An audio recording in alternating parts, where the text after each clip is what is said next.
Welcome, everyone, to today's Space News webinar, the state of orbital traffic management.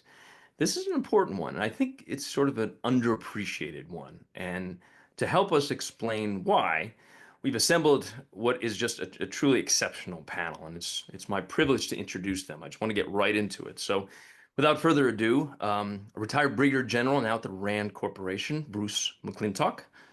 The founder of Aurica Space Strategy Consulting, which focuses on sort of value chain questions and the nature of partnerships and market dynamics, Carolyn Belle.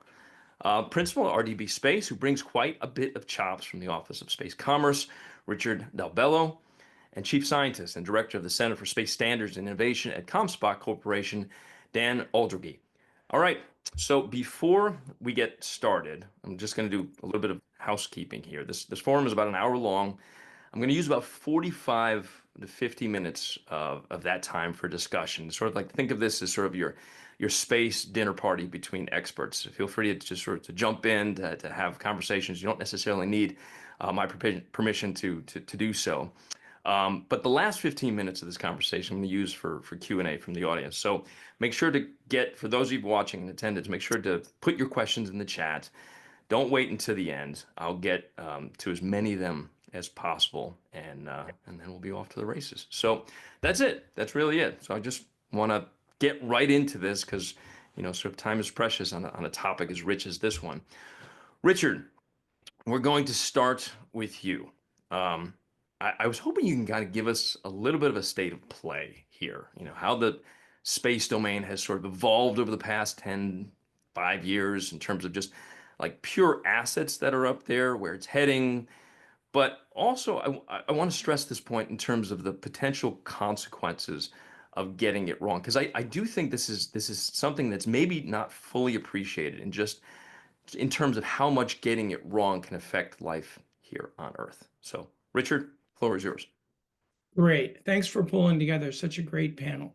To sort of dive right in, I think we're at the intersection of three historically really important things that are going on. First is a dramatic increase in the number of satellites and the number of activities that need or want access to space. So we've seen the Starlink. I think most people on this call probably know the Starlink system, which is now in excess of 6,000 satellites. Shortly thereafter, we have Kuiper launching the Amazon system, slightly less, at least at the origin, but again, thousands of satellites.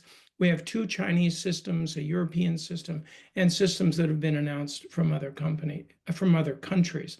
So certainly, we could very reasonably see the growth of tens of thousands of assets in space. The second major stream that's going on is a technology development stream, which is we're seeing new technologies for SSA, new software tools, the introduction of machine learning and AI, plus new techniques for sensing, either tracking satellites in real time or using new approaches such as in-space SSA to do tracking. And the final stream we're seeing is that globally, nations are waking up and they are creating SSA, national SSA systems. The problem today is that none of these systems talk to each other very well.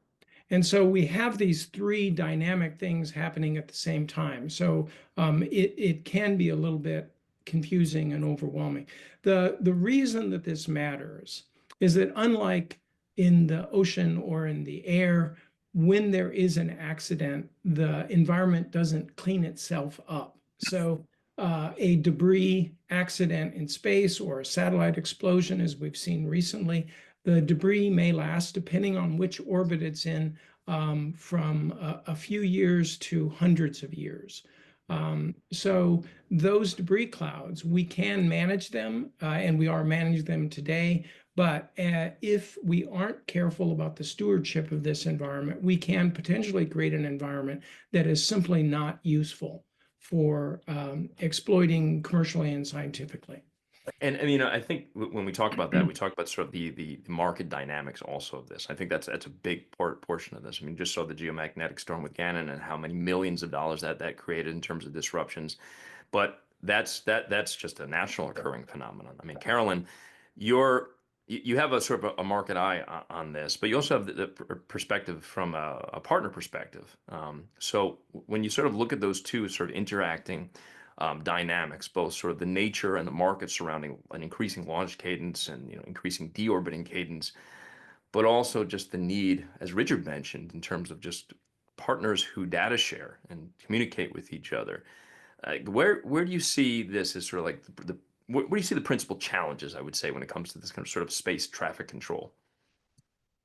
Yeah, I mean, I think some of the challenges are around how quickly we're simply moving as an industry, which at some point is very exciting. There's a lot of ideas, there's a lot of innovation that's coming to bear, but a lot of companies are fairly insular in how they're developing their solution, fielding it, and trying to operate that. And that's both within their regime, their national regime, but also beyond it. And I think that beyond it is one of the big gaps that we have. I mean, as Rich just mentioned, we have these large American systems and two very large Chinese systems that are being deployed, right? I mean, they haven't, 1,000 sails in SatNet, about 100 satellites so far, but potentially 400 to 600 more this year. And that's just the first year of deployment. If we don't have communication between these large systems, that is where, as there are more spacecraft being launched and simultaneously being deorbited, we will run into issues. And so we need to facilitate an easy way for those companies to speak to each other. As of right now, we don't have that large multilateral body that has the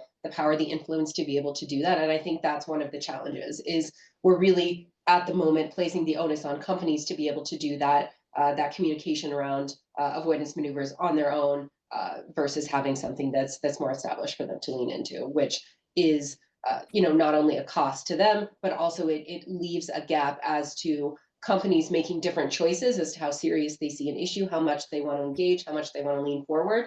And some will do so more than others. Right, right. Yeah, I mean, there's a company perspective on this, and then there's a geopolitical perspective on this, and they've kind of intersect in different profound ways. And Bruce, you and I had talked about this a little bit more directly, particularly when you look at sort of the U.S. chief rival, China, half the expected launch cadence that's coming online, at least in terms of satellites over the next 10 years, are Chinese. And yet there's this divide there, or this blurring of the lines in terms of civil and security, which you don't quite see as much in terms of U.S. assets. But I wonder if we can just sort of talk to the point about establishing sort of, or the need to establish this sort of rules of the road in terms of like what maneuvers are considered appropriate, what are non-threatening, what are we doing in terms of adequately talking to each other? Can we data share? Is that happening? Are there just sort of some political realities that create sort of hurdles to that? There's so many questions that are kind of baked into the nature of this just pure communication aspect and sort of regulatory framework. I wonder if you could maybe kind of identify a few of them for us. Thanks again for having us, David, and thanks to Richard and Carolyn for starting us off really strongly. I totally agree with everything Richard said, and it's also great to hear Carolyn's reference to the fact that industry really feels some uncertainty when there's not some kind of a coordinating mechanism, right?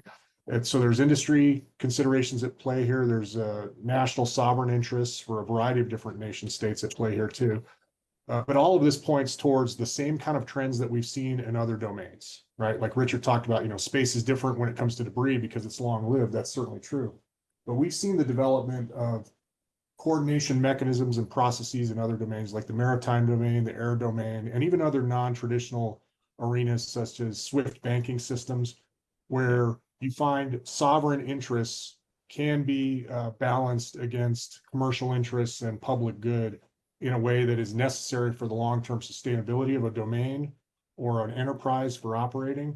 And that's where, candidly, I think we're going to be moving over time. How quickly that's going to happen remains to be seen. You mentioned some of the geopolitical concerns. There's three big players in space. Obviously, there's the United States, China, and Russia, and then a lot of other kind of mid-tier players. And we just need to be aware that every single one of those players has sovereign interests, and they're going to be undertaking sovereign activities on orbit, just like they do in the air domain and maritime domain.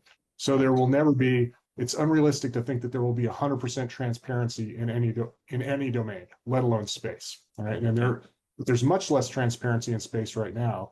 Arguably, there's a need for more there. while we continue to balance our national sovereign interests with the reality of the fact that it's just growing more crowded. As Richard said, there's more activity, that's more traffic. At some point, you need some kind of mechanism to share information. And I use the term decidedly there, information rather than data, because we can get into a really good discussion about the lack of willingness to share data across different enterprises as opposed to the greater willingness to share information. So let me just pause there and hand it back to you. Well, I just wanted to kind of follow up in that. Oh, please jump in. David, can I jump in? Please. I haven't sort of recently lived this in the Commerce Department. We sit here, and when we're focused on SSA, I think we'll all agree to the same things: the relevance of communicating clearly with China and establishing ways to do that. From inside an administration, it's really tough to implement that kind of thing, given the relationship right now, because all those, when you are formally reaching out to China as the United States, it's got to go through all the protocols, the diplomatic protocols. And so there are so many top priority issues: mill-to-mill dialogues, commercial dialogues, trade dialogues, that getting an SSA dialogue on the table is extremely difficult. Even though it's extremely important, it tends to be at the lower end of the interest spectrum for seniors in the State Department and then in the Defense Department. So it's just, it is a critical issue that we have struggled to get attention. Yeah, I mean, and frankly, it's a two-way street, I imagine, too. Even if the wherewithal and political capital is there, their own political constraints within China as well, or any other country. And then, to some extent, and Dan, I wonder if you can address this, because to some extent, I get it, right? Like, there are national concerns in terms of privacy and intellectual property when it comes to security assets. That's clear, right?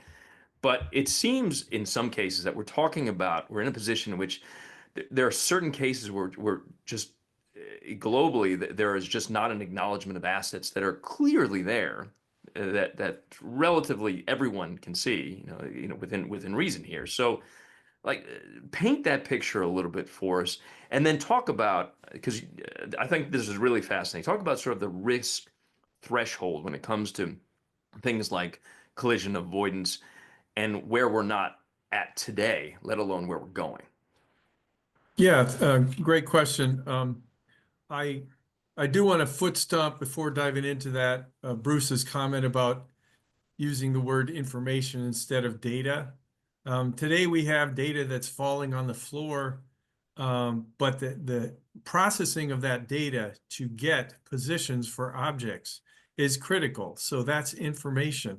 And that is true, to answer your question. That's true also in something like rules of the road or operations. I think we tend to get confused between the mission of, let's say, a sensitive object versus the fact that it exists. To use a road driving analogy, that the car is there on the road, you need people to be able to see it. It needs to have lights and flashers and blinkers and so forth. You need to use turn signals when you're turning. There are those aspects of operations that we have to realize for space. It's the same, just like it is for maritime.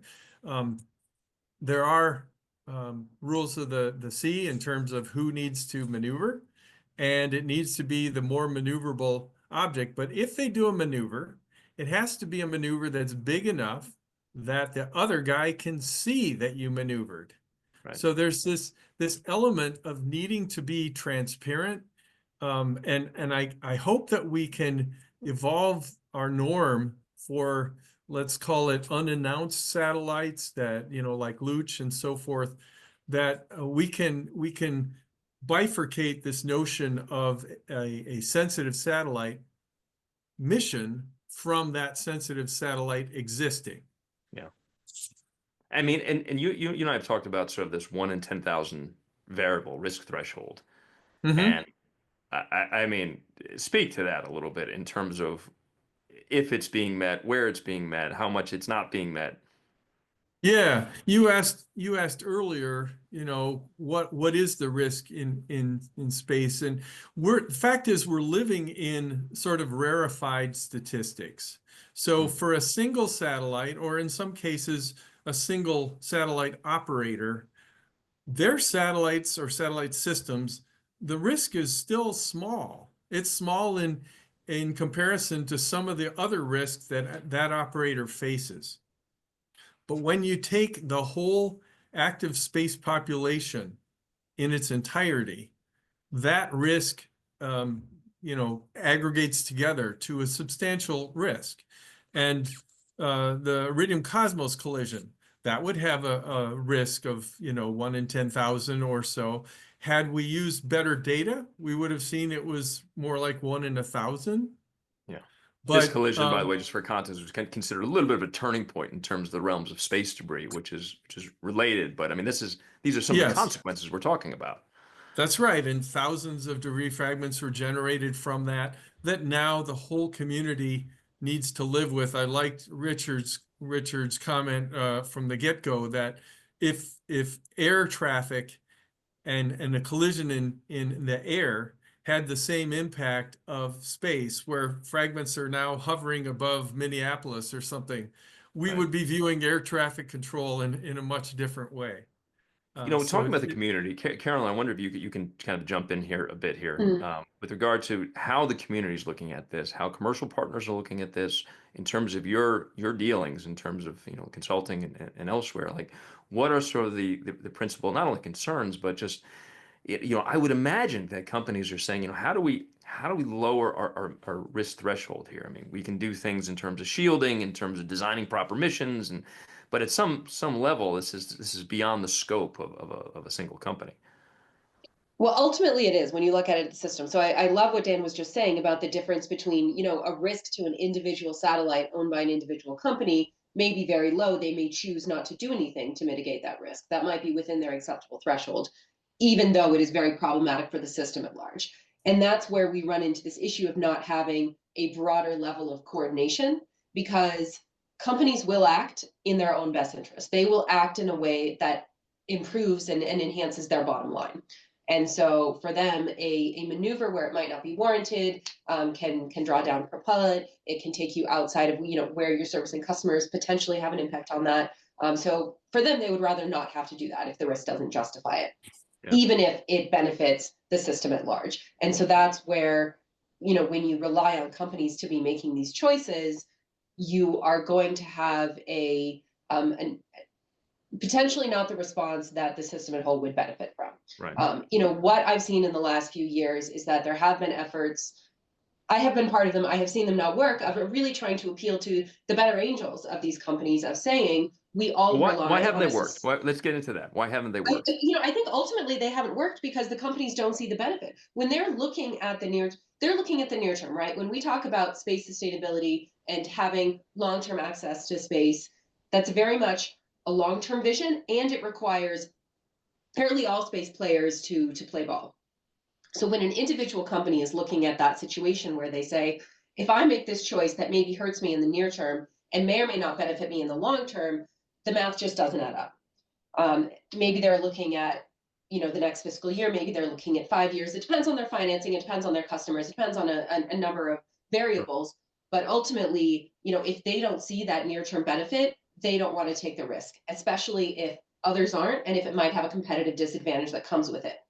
And so we get, go ahead. Oh, please go ahead. Finish. I was just going to say, we get companies acting in, as our economy is based on, a self-interested structure. And so without a broader level of coordination, they will not be doing that. I mean, you know, some companies have taken some steps to prepare for potentially removing their debris at end of life. A lot of that is driven by a requirement by their government in the licensing process, or B, by some concern that leaving their own debris within their own orbit for the rest of the constellation will have a negative effect on them. But it's very much self-interested. So, you know, it strikes me there's almost like go ahead, Richard. You're gonna jump in? Sorry, just piling on. just want to, I feel like we can't get through one of these conversations without somebody referring to the tragedy of the commons, because what Carolyn just described is exactly the tragedy of the commons scenario where self-interested actors act on their own best benefit. And if they do that individually, then eventually the resource gets used up, or in the case of space, it gets crowded by debris caused by collisions. And then it's less useful to all involved, right? So this is what leads us down that path that we've seen in other domains, like the maritime domain and air domain. And it usually does start bottoms up, and it started bottoms up in the space domain too. This idea of like the actors, the owner operators starting to get together and having these conversations, the better angel conversations that Carolyn talked about, is like, hey, we need to kind of keep this space useful for all of us so that we can all profit and benefit from us. How do we do that? Well, that starts out as these kind of Space Safety Coalition guidelines and best practices, which is useful, but there's no enforcement mechanism. It's what I refer to as pirates code, right? You know, it's guidelines rather than rules type of thing, right? We're going to eventually have to move to a situation where there's something more than that, and those sovereign states have some mechanism for making sure that people are more than just, we wish you were a good actor, but you actually are a good actor because it's in all of our common interest to keep this domain sustainable for all. Yeah, I have a slightly, maybe a slightly different take. What I see is the mega constellations operators, Starlink and soon Kuiper, have really tried to lead the way in terms of communication and posting their ephemeris online, the position of their satellites online, and making data available. What's not happening is that there isn't an international infrastructure to share that information meaningfully. And again, coming back to China, one of the biggest problems is there's no, that boundary is not, there's no way to cross that boundary with communication with China. I don't. Well, let's jump onto this point right here, because I think I want to kind of take that, what you just said, and sort of look at this holistically, in the sense that, you know, while you're at Commerce, I mean, there was this sort of rejection of this idea of a more global body or an international organization that was sort of an overseer in a sense. And it is highly doubtful that under a Trump administration, there would be the kind of political capital for sort of like international organization, at least based on past precedent from what we've seen. And I think that's kind of an interesting sort of real world example of the hurdles to implementation of any kind of coordinating effort globally. So, like, let's start there. I mean, can you get sort of explain to me and to the rest of us sort of why this idea was rejected? Yeah, I think we had in the Biden administration, we looked at this pretty hard and I think pretty clear-eyed. We said, look, there really isn't an appetite anywhere for an international regulatory, like ICAO for space. There just wasn't among the governments. Part of that was that we had, as I said before, these existing tensions with Russia and China, and it was hard to create that as a priority in those dialogues. But secondarily, governments were also in the process of standing up their own SSA systems. You know, Europe was creating EUSST. The Japanese are creating a system. UK has a system. Australia was interested. So we have these governments standing up their own national systems. So are sweeping in and saying there should only be one system. You know, quite frankly, it's what we tried to do with GPS, you know, position, navigation, timing. We said, look, why do you want to make these investments? We already got it covered.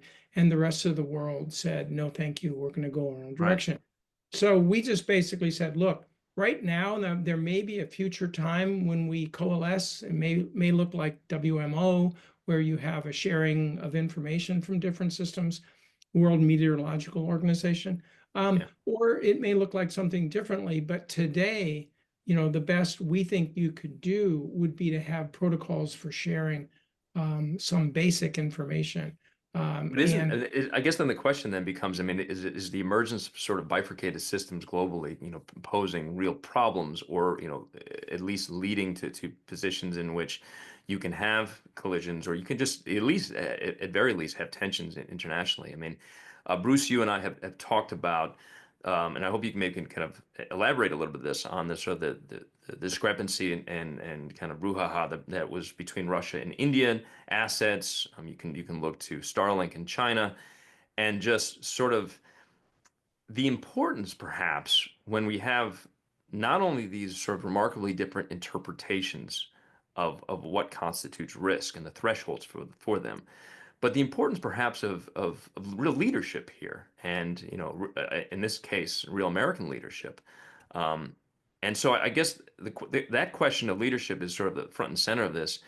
But as sort of an addendum to that, like how realistic do you see that leadership in the current climate? So yeah, great point. And I'm going to build on what Richard said.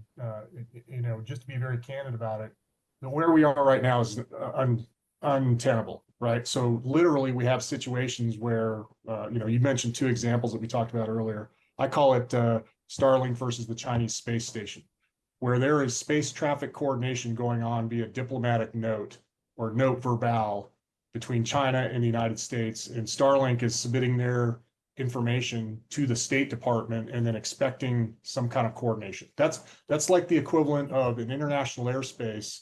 A Chinese airliner flying from Beijing to New York sends a diplomatic note saying, I'm going to be at this altitude for the following 5 hours. And the message doesn't even arrive until 7 hours after they've been there. Just unacceptable. We've come to ways to control, manage, coordinate, whatever term you want to use, traffic in other domains, and we're going to have to get there in space. Otherwise, there's going to be more collisions.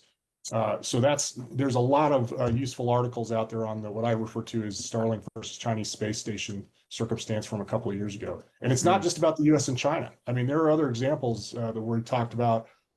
Satellites have gotten to within a few hundred meters of each other in low Earth orbit from two different countries. In the case that you and I talked about, it was a Russian satellite and an Indian satellite in LEO. And they had disagreements about how close the satellites were going to get to each other because they had these different systems. Richard's absolutely right. There are going to be different systems. That's that bottom-up approach that we talked about, that each nation is going to have their sovereign capability to track things, and they need that. But then how do we get somebody together to at least coordinate between these different entities? And it should not happen via, again, no verbal as it did in the Chinese case. The reality of the happening in the near term, we tend to think more kind of decadally at RAND.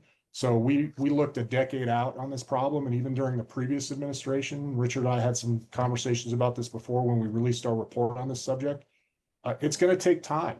But if the US doesn't act more proactively, at least in my opinion, we are going to continue to fall behind other entities that are moving forward on this, like the EU with the SST, other entities. There's actually conversations now at the UN level, and I'm not advocating for a UN body to manage all this by any means, that we recommend using best practices from a lot of different historical models that we talk about in our report. But even at the UN level in COPUOS, which is one of the most slow-moving bodies there is at an international level when it comes to space activity, they are starting to talk about space traffic management.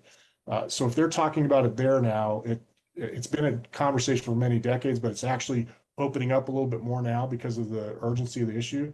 One positive point there, they're actually talking about including commercial owner operators in the discussions at the expert level. So I think that's a very positive sign. We are moving in the right direction, but we have a long ways to go. I think you make an interesting point in the context of when there's maybe absence of leaders emerge, and the question is where will those leaders emerge in terms of this space? But I thought you mentioned also something just in terms of like the diplomatic cables of going back and forth in terms of these disputes, and just Carolyn, I wonder if you can address this, and then Dan, I want to get to you as well on this. But just given the sheer number of assets and what we're looking at in terms of the exponential launch cadence and just the growth of what's happening in LEO and GEO, when you have regimens that are more algorithmically fueled and taking humans a bit more out of the loop just by the sheer complexity of what's happening up there, creating those sort of existing partnerships, but also just sort of recognizing the tech that this is like all kind of happening at this really interesting juxtaposition in time, in which you have things like AI and autonomous systems, and we haven't even discussed this sort of the emerging quantum networks, and how increased space sensors will sort of create both more assets but also sort of more data sharing potentials. I'm just like when you look at the sheer amount of data out there, It's almost there's almost potential information paralysis that could happen here, but also like the potential is there to resolve this, I would think. Absolutely, and I don't see any of that really being problematic for us to move forward. I mean, in some ways, it's very beneficial with the growth in technology that we have now to be able to ingest and process that amount of data to get to, as Bruce and Dan, we're supportive of information, right? Where we're then acting on that. But it's also, I think, important to remember that even though we're talking about a almost insane rise in the number of spacecraft that are on orbit, that is not paralleled by a rise in the number of actual operators, right? So we have operators with thousands, tens of thousands of spacecraft that could still have a meaningful level of operators that can set up workflows between big constellations so that there is an established process, there is an established line of communication, there are agreed upon ways that we perceive data and different sources of that data, so that it's not necessarily thousands of spacecraft having to interface with thousands of spacecraft, right? Yeah. It does go back to that number of operators. And while, yes, we are seeing that increase as well, it's not at the same rate as spacecraft. And then in terms of the type of data that we have, I generally am of the mind that more data is better as long as we can trust that data, as long as we understand the source of it, and as long as we understand its impact on whatever model we're using. I think that's another big piece we haven't gotten into yet of how good are the models that we're using today to understand where space objects are, whether those are operational craft or debris objects, and where they will be in the future. So in terms of ingesting both terrestrial space situational awareness data, that has increased in recent years. Space situational awareness data, we're having more sensors on orbit. Also space weather data, so that we understand really the impacts of space weather on drag and how spacecraft are moving, so that we can propagate those orbits better. All of that will help us have that better outcome, even in the face of many more objects that we need to be managing. All right. Dan, I'm going to turn to you to fix this whole problem for us here, if you can, in a way. No, but in all candor, I mean, like using this new technology, but also like when you're really looking at solutions here, we're not just talking about collision avoidance. We're talking about shielding. We're talking about designing missions appropriately. It seems like that's just sort of one piece of the puzzle that we're looking at. And I wonder if you can kind of like expand upon that a little bit and see the opportunities and potential deficiencies. As you point out, we're in a period of new innovative technologies, commercial innovations. We've got a sheer number of satellites is a factor of 4 more than it was in 2017. Sorry, 7 more. And then through 2034, we're anticipating, based on our reviews of applications, it'll be another 3-4-fold increase. So things are dramatically changing. How do we address this going forward? Well, point one is, back to what Richard was saying, there's not really a will for an international mechanism. That's sort of like you're in your house and you hear that a tornado is coming and you say, well, I think I want to build a brick house. You don't have time.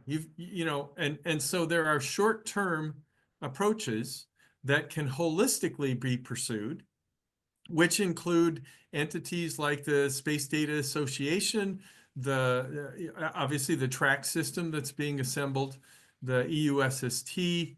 I'm the administrator of the Space Safety Coalition, so Bruce, I'm happy to be called a pirate. I haven't been that before, but I see, for example, the Space Safety Coalition and assembly of commercial best practices as then informing what national regulations can be. And I think that it's been very effective at that. Another element to answer the question is the IADC guidelines, which have gotten a tremendous international participation and are making a difference, as well as the development of space standards for how you exchange data and what expected norms of behavior are in space. There's a huge element to capacity building with all the new space operators out there. We need to teach them what is expected of them, what their roles and responsibilities are. Does it have to get worse before it gets better, in the sense that the federal government's really good when it comes to things like defense or responding potentially to a calamity or just the aftermath of what experts and prognosticators have been sort of forewarning against for quite some time. But in the absence of that, I'm just It's wondering about political will. It's absolutely going to get worse before it's better, for the same reason that Richard pointed out at the start of the call. When you have any mishap in space, an explosion because you didn't properly passivate your vehicle, or you didn't coordinate and exchange your data and then hit something else that was avoidable, that debris stays there potentially for centuries. Yeah. Richard, you David, also mentioned. Oh, I'm sorry. Go ahead. David, if I can ask, I'd like to ask Dan a question. Please. Dan, about 20 years ago, really born out of the frustration of trying to deal with the Air Force, the large GEO operators got together and created the Space Data Association. I know that you were on the ground there at ComSpot when they did that.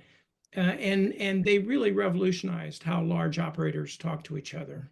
And I was wondering if you saw any possibility that the same thing could happen at LEO, where the operators get together because the governments are too slow. Well, 2/3 of the satellites in the SDA today are LEO. So this is a entity that works in all orbit regimes. We have MEO, LEO, GEO, etc. And I think that mechanism can absolutely work. I think that the concept that Starlink has, which is admirable, they've taken very good actions to say, hey, the onus is on me. I'll take the responsibility to maneuver if we're coming close. Just don't maneuver yourself, so I know where to maneuver to. I think that's a mechanism that can work for onesie, twosie large constellations. I'm not sure that it extends to the whole population, but having a group, whether it's through a private Isle of Man company or a government, that can identify close approaches using not just an independent space catalog, but incorporating the operators' maneuver plans, potentially the operators' observations, commercial SSA observations, and fusing this all together, we think is where the action is at to get an effective system, and it can be done. Great. Dan, if you could just also maybe just sort of, I wanted to kind of dig into your numbers just a little bit here, but I think you had referenced by like 2035 in terms of projections of satellites that were planned, where it was in the excess of 190,000, something to that effect. Was that? That's right. A year ago, we did an assessment of FCC and ITU filings and also some media announcements of constellations.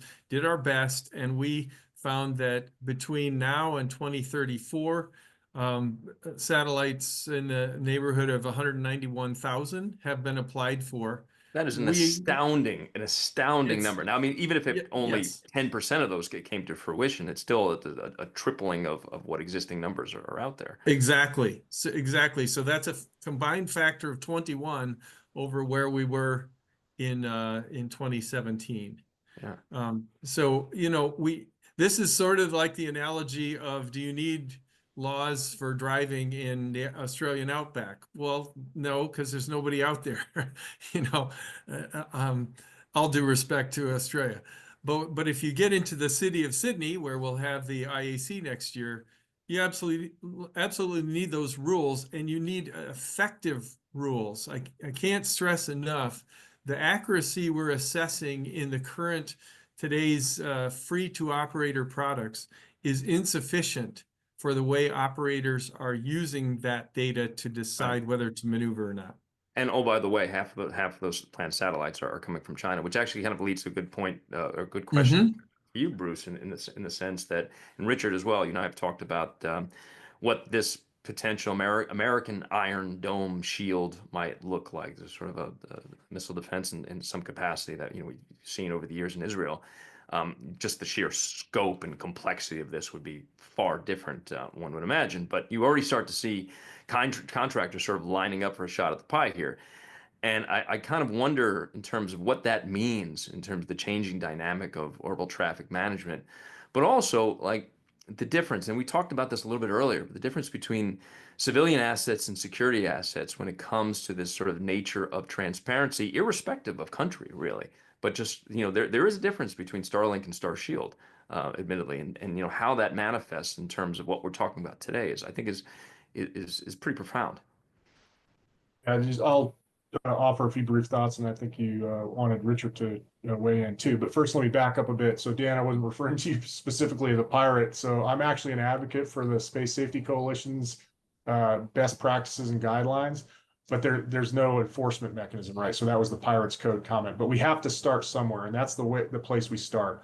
I'll also just reinforce, and I think Carolyn would agree with this, that again, this doesn't have to be some international governmental body. There's a real potential business opportunity here for a savvy space SSA, STC kind of company if they can look at a way to kind of harness the whole market and become the trusted agent for all these different entities and accept their data feeds and things like that. Now, Richard has the best experience on this, trying to do that at a domestic level with Track, so he can probably comment on that. But to your point about the security issues, so didn't think we were going to go to the Iron Dome, but there we are. So it's a bit of a redux to SDI, candidly, going back with that comment. But that's an enormously complex system, and there's my own view on this, limited analysis on it. But Iron Dome for America is really a bit of a misnomer, right? Because Iron Dome for Israel is essentially a point defense system with a limited number of effectors and sensors and operators. To do that for the entire continental United States is orders upon orders of magnitude much more complicated. And you would need tens upon thousands of satellites on orbit to do the kind of things that we're talking about doing. Now, technologically possible, feasible, but is it practical? That remains to be seen. And there are huge strategic implications for just suggesting that we're going to do something like that when you talk about an offense versus a defense dominant world and the transition between the two, which is where the instability occurs. So, but focusing on space traffic management, that just adds to those hundreds of thousands of satellites that are projected to go into orbit in the future. And building on Dan's point, it takes us back to, he used the Australian outback. I usually use domestic traffic analogies. Do we want to end up it's going to get worse before it gets better? Yes. But do we want to end up in a situation where every road is like the LA freeways, right? Where you literally not just have inconvenient drive times, but you actually have tremendous loss in productivity because of the time that people spend just sitting in traffic. And then they find alternative means to travel, or they move elsewhere. That's eventually where we're going to go. Last point on this, security versus kind of the civil aspect of this. That's what the U.S. is trying to move towards. It's not going to be spacetrack.org in the future. There will always be a military defense security component to this, just like there is for air traffic, right? But eventually TRAX and Office of Space Commerce will take over the civil commercial aspect of this. Just like when international flight enters the continental United States, the air traffic controllers are FAA personnel, so they're doing civil traffic management, controlling commercial airliners, but there's also an element of the Department of Defense out there scanning and watching, protecting the homeland. So we're going to have both those layers, but most of what we're talking about here is focused on the civil commercial aspect, which is where there should be more room for transparency, coordination, and data sharing, or excuse me, information sharing. Richard, you want to chime in on it? Yeah, first of all, I agree with everything that Bruce just said. I mean, I think the geopolitical impact of of Iron Dome is obviously beyond our ability in the short amount of time we have to talk about. But I agree with the effects. Pursuing a program like that will certainly provoke a response. And so it's not just the thousands of objects that we would seek to deploy. There would be a response in space from other countries. So now we're dealing with, some multiple of those thousands of objects. And it does matter where things occur. It's likely you're going to want to be as low in orbit as possible for most of these technologies. That area, the sort of 300 to 600 kilometer area is the area where the most focus is today for the NGSOs and for human spaceflight and for all the other services. So you are going to greatly complicate the environment. And as Dan said, governments haven't gotten to the point yet where they're differentiating that a car on the road, you don't really care whether it's a police car or a truck or some other, you want to know where are there things on the road. And right now we still have this differentiation where national security assets are considered way more sensitive, and there's a great reluctance to share information about those things. So very, very complicated. It really takes the entire discussion we've been having and sort of takes it to the next level in terms of complexity. You mentioned sort of complicating the environment. I want to sort of use that as a sort of a natural segue, because to talk about something that is tangentially related, but it does seem germane to this conversation. And Carolyn, you and I have talked about this to some extent. But when we talk about increased launch cadence and the nature of how different operators are interacting up there, and the amount of deorbiting craft, and just the sheer amount of rockets that are heading up there. This is something in the past that was considered so much small potatoes in relative, at least commercial air travel, but like that seems to be changing now. And so, given that increase, when we talk about traffic management, we also probably should make some mention of environmental factors, things like impacts on ozone, and potentially solutions that are oriented about up there, like potentially using more resources that are in space, as opposed to having to create everything new terrestrially and send it up. So I wonder if you can address that point here, and then following that, we'll get into some audience questions. Yeah, absolutely. So that's definitely the space sustainability aspect of this conversation that we're having. So the traffic management contributes to sustainability, but there are other elements that we need to think about within that. So absolutely, an increasing launch cadence has an impact on the atmosphere, so terrestrial as we see it. So I think as we start to see more and more launches and bigger vehicles start to launch, there may be more of a public reaction. We've already seen some of that happening, especially around launch site in Texas. And then if we look at more and more spacecraft being launched and having a shorter lifetime, the business attraction to that is that you replenish the technology much more quickly. And so perhaps you're delivering a much better service to customers.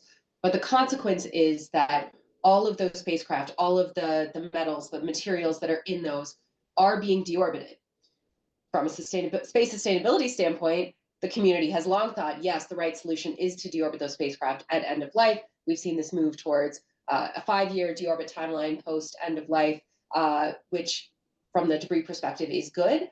But now we're understanding that especially the aluminum components of spacecraft, as those interact in the upper atmosphere, we start to have that aluminum oxide ozone interaction that depletes ozone. So, there is a terrestrial sustainability impact to that. And we don't really have enough data. We don't know enough about the other consequences of these reentries.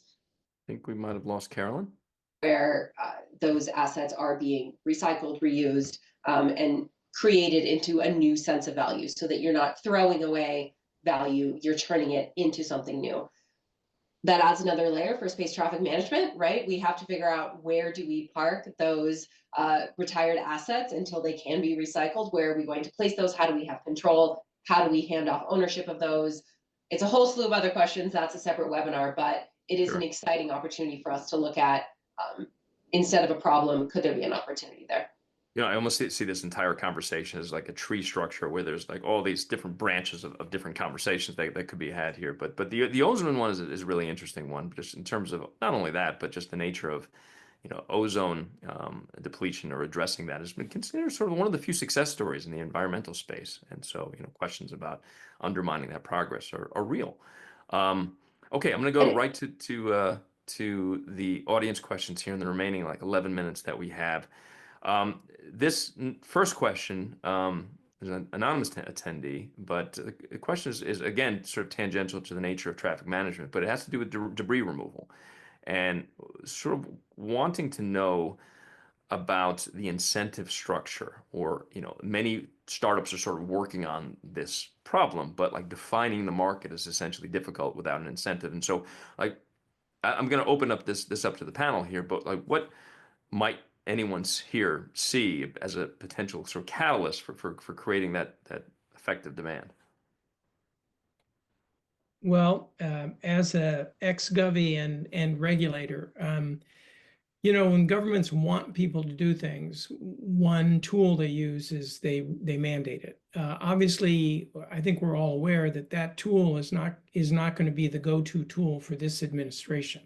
So I think that absent regulation, and I think Carolyn pointed out very clearly at the beginning of our call, absent government encouragement or direction, that we probably won't see operators seeking those services in an exchange of funds manner. So it doesn't mean the market won't evolve, but it's not going to.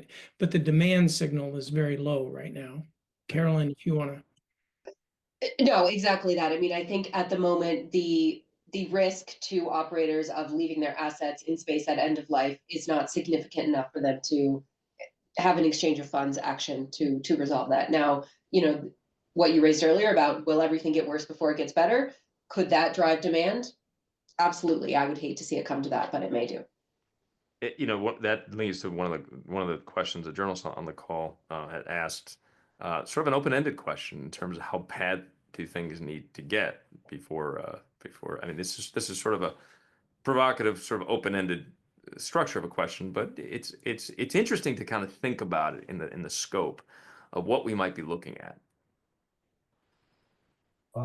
I'll offer at least one take on that, maybe a thought on the previous question too. So, Sure. you know, there's a spectrum of people that have opinions on this. I tend to be more in the boiling frog syndrome camp, which means that things are just going to get slowly worse over time rather than some kind of catastrophic, the movie Gravity kind of scene, which is overly dramatic. We could potentially lose some specific orbital shells due to collisions that create what I'll call a mini Kessler syndrome that make those orbital shells unusable for everybody, which is bad, right? But there's multiple orbital shells that can be used in the different regions. Geo is a little bit more complicated, but there's room there. So I think it's going to be a slow boil the frog kind of syndrome, and then we'll see how quickly industry and nation states respond over that time frame, rather than that catastrophic, well, we lose space for everybody's benefit. On the previous point, I also want to mention, because this is one where there is a lot more consideration that needs to be given to the dual use potential for systems. Like, first of all, I believe that there's more of a business case for on-orbit servicing than there is for debris mitigation and removal in the near term. So that's something where that you can make at least a little bit of case that, hey, if we keep the satellite in life longer by giving it more fuel, then that's a better option than just going up and grabbing old debris that's been around in many cases for decades. However, one person's debris removal or on-orbit servicing platform is another person's anti-satellite resource. Right. So there's a lot that goes into this. And candidly, this whole conversation about SSA and STC and space traffic management builds into that, right? Because you want to be able to track what other people are doing and then be aware of their behaviors that may not be safe or responsible or in your national interests. And the way to do that is establish these kind of SSA, STC, space traffic management mechanisms in the near term. So then you can call out that bad behavior, you can detect it, and then call out that bad threatening behavior sooner. You know, I think this is sort of that answer is a sort of a perfect encapsulation of why this issue is not only so pressing, but so interesting, in the sense that, you know, inherently orbital traffic management, you know, it's a name that might sound somewhat humdrum on its surface, but it is at the intersection of the commercial sector to the geopolitical sector, the technology, newfangled technologies that are coming online, and the sort of confluence of how all of these things very much affect terrestrial markets and just typical ways of doing things. I want to kind of get to that international organization question that came to us from a person named Jorge Cicerosi. I'm sure I'm butchering that, so apologies.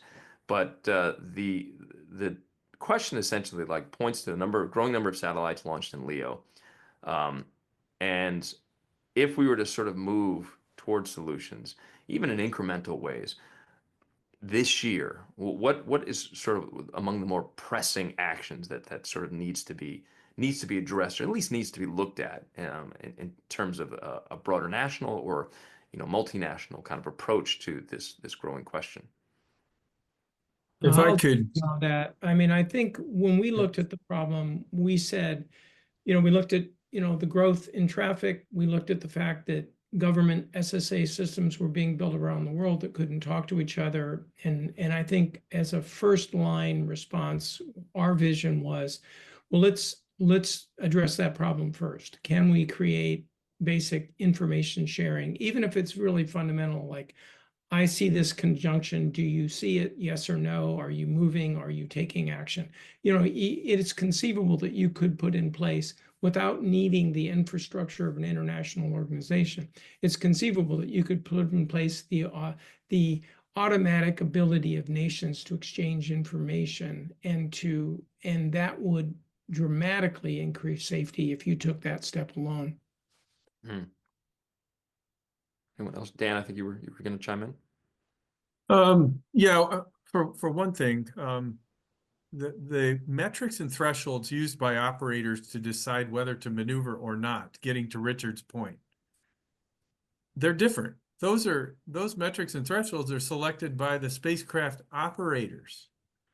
There's no, operators I find to be fairly responsible, not all, but mostly. And they don't necessarily choose their metrics and thresholds to save the environment or to facilitate sustainability. They have all of those real corporate decisions that were alluded to earlier. And so it almost seems like in an international sense, like in international standards where we're building standards for space traffic coordination, if we can at least suggest metrics and thresholds that the community can use, that's a very real approach in the near term to answer your question. But I also think in all considerations, you have to look at the timescales. Richard had a practical answer on what US government tracks could do with EUSST to share data. There have been comments in the past that maybe economics or insurance will drive operators to be responsible. My answer back to that is no, the time scale is too long. That is not a short-term fix. And so a lot of these things, and ADR probably falls into the longer-term bin as well. They depend on the time scale of when it might help. Near-term is space standards, data exchange, sharing of data, and establishment of best practices. All right. So we've got about 3 minutes left in this webinar. It's been great having all of you. I think I just want to wrap up with this question from Nasir Rizwan, who sort of points to the nature of first mover advantage, but also just like what, as important as all of this is, I think the crux of what he's getting at here is he wants to know whether like the future prospect of organizational structures and regulatory bodies, whether that potentially could also limit new entrants into space, or like how would the future look for countries that are hoping to get into the commercial space game that are a little bit late to the game as it stands right now, and as we sort of push increasingly in terms of putting assets, both in terms of companies that you would never consider space companies putting assets in space, but also internationally looking at a growth in space assets. Where are we at in terms of those barriers to entry? Well, I think that's something we need to be careful of, because there's so much potential to be had in the space environment for economic growth, for social benefit, for scientific discovery, that we don't want to prevent some entrants who are not there yet from being involved.